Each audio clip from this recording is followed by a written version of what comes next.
बिस्मिल्लाहिर्रहमानिर्रहीम, अस्सलाम वालेकुम। आज का हमारा टॉपिक है diffraction as a single slit, जिसको फ्राउनहोफर डिफ्रैक्शन भी कहते हैं।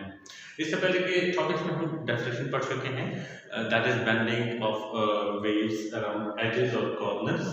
अगर स्ट्रेट वेव फ्रंट आती है, अगेन किस्म की वेव फ्रंट आती है, तो स्ट्रेट में से गुजरने के बाद वो सेमी सर्कुलर कर्वी पाथ को फॉलो करती है। फ्राउनहोफर डिफ्रैक्शन में ऐसा होता है कि अगर हम स्ट्रेट वेव फ्रंट को लेकर आते हैं और आगे से हमें स्ट्रेट वेव फ्रंट ही मिलता है, तो जितनी ओपनिंग होती है, स्लिट होती है, उसके मुकाबले में हमें यहाँ किसी भी फोटोग्राफिक फिल्म पे या प्लेट पे जब हम इमेज लेते हैं तो हमें लार्जर साइज की एक ब्राइट बैंड नजर आती है।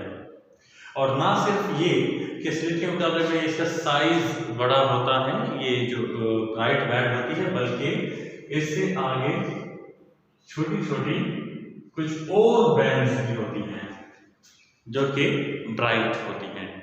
तो एक वेव फ्रंट आ रहा है और लाइट यहाँ पे पड़ के एक एक्सपैंड कर रही है, चले वो तो जस्टिफाई हो जाता है डिफ्रैक्शन की वजह से, लेकिन फिर ये जो मजीद बैंड्स आते हैं तो ये एक नया फिनोमेना है। इसका मतलब है कि इन बैंड्स के होने का मतलब है कि इस प्रोसेस के दौरान कहीं ना कहीं कंस्ट्रक्टिव इंटरफेरेंस हो रही है। जैसे कि हम पहले भी पढ़ चुके हैं कि कंस्ट्रक्टिव इंटरफेरेंस से हमें ब्राइट लाइट आएगी अगर दो कोहेरेंट लाइट सोर्सेज आपस में इंटरफेयर करती हैं। और इन ब्राइट लाइट के बीच में यहाँ पे इन एरियाज में हमें डार्कनेस ऑब्जर्व होती है। तो ये डार्कनेस भी डिस्ट्रक्टिव इंटरफेरेंस का रिजल्ट हो सकता है। तो ये मुकम्मल कंसेप्ट ये फ्राउनहोफर डिफ्रैक्शन कहलाता है। अब जब हम फ्राउनहोफर डिफ्रैक्शन स्टडी करते हैं तो हम इसके लिए कुछ फिनोमेना डिस्कस कर लेते हैं।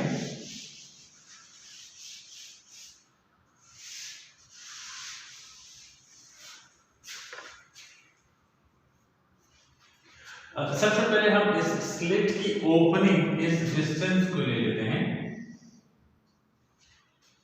इसको हम ए बी का नाम देते हैं, जिसका सेंटर रफली सेंटर हमारे पास पॉइंट क्यू आ जाएगा। क्यू इसका बाइसेक्टर हो गया,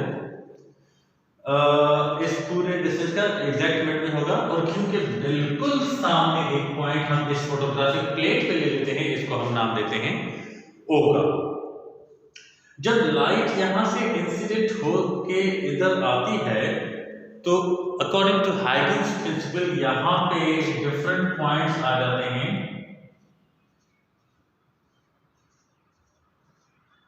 हर पॉइंट एक वेवलेट जनरेट करता है, हाइगन्स प्रिंसिपल में हम ये पढ़ चुके हैं। तो हर पॉइंट से जब वेवलेट एक जनरेट होती है तो ये सारी वेवलेट्स सर्कुलर मोशन करके आउटवर्ड एक्सपैंड होके बाहर की तरफ जा रही होती है। अब ये वेवलेट्स जब आपस में टकराती हैं तो ये कंस्ट्रक्टिव एंड डिस्ट्रक्टिव इंटरफेरेंस करती है। सबसे पहले हम पॉइंट ए लेते हैं। अब पॉइंट ए से लेट्स सपोज एक वेव ट्रेवल करती है, पॉइंट ओ पे टकराती है, और बी से also the wave is traveling striking point O, और ये दोनों आपस में मैच करती हैं। चूंकि दोनों का डिस्टेंस एक जितना है, इनका फेज डिफरेंस नहीं होगा, जीरो होगा, पाथ डिफरेंस नहीं होगा यानी जीरो होगा, तो इन फेज टकराएंगी with zero path difference.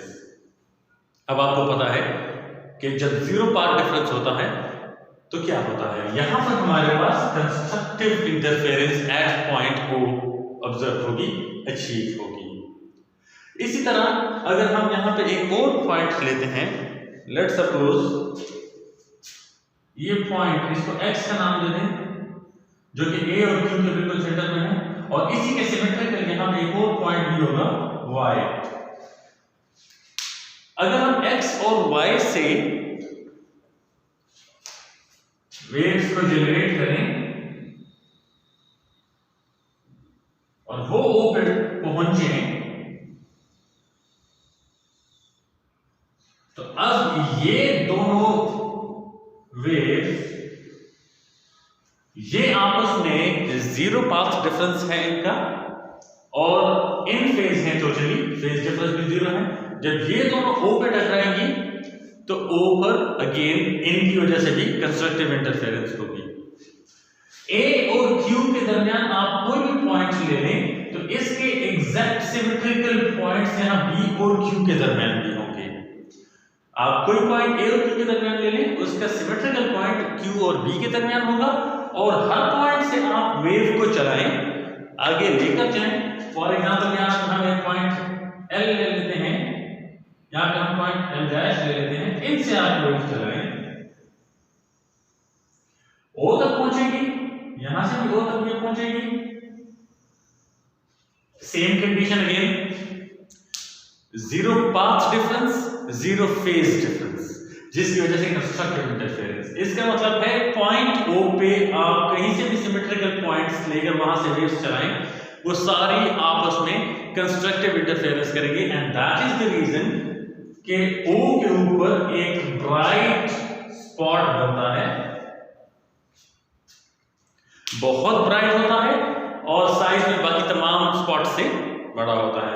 Even अगर हम यहाँ A से स्ट्रेट यहां तक लेकर आते हैं और B से वेव यहां चलाते हैं, तो इस रीजन में जिधर भी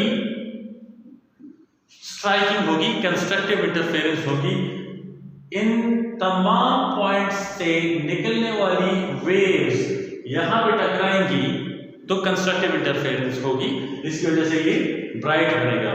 ये भी पॉसिबल है कि इसी रीजन में बाज वेव्स आपस में डिस्ट्रक्टिव इंटरफेरेंस कर लें, जिसकी वजह से डार्कनेस हासिल होती है, लेकिन हमें यहां पर एक्चुअली ब्राइटनेस हासिल होती है। इसका मतलब यह है कि कंस्ट्रक्टिव इंटरफेरेंस इस रीजन में ज्यादा होता है और डिस्ट्रक्टिव इंटरफेरेंस की मिकदार कम है, होती है। यानी अगर हम A से स्ट्रेट वेव लेकर जाएं, B से उधर तक लेकर जाएं, हो सकता है वो इन फेज ना हो, आउट ऑफ फेज हो, लेकिन फिर X और Y वाली इन फेज होंगी, L डैश वाली इन फेज होंगी। तो यानी अगर 3-4 वेव्स इन फेज हैं, कंस्ट्रक्टिव इंटरफेरेंस कर रही हैं, और एक वेव डिस्ट्रक्टिव इंटरफेरेंस कर रही है, तो नेट रिजल्ट हमें यही हासिल होगा कि यहाँ पर ब्राइटनेस हमें मिलेगी।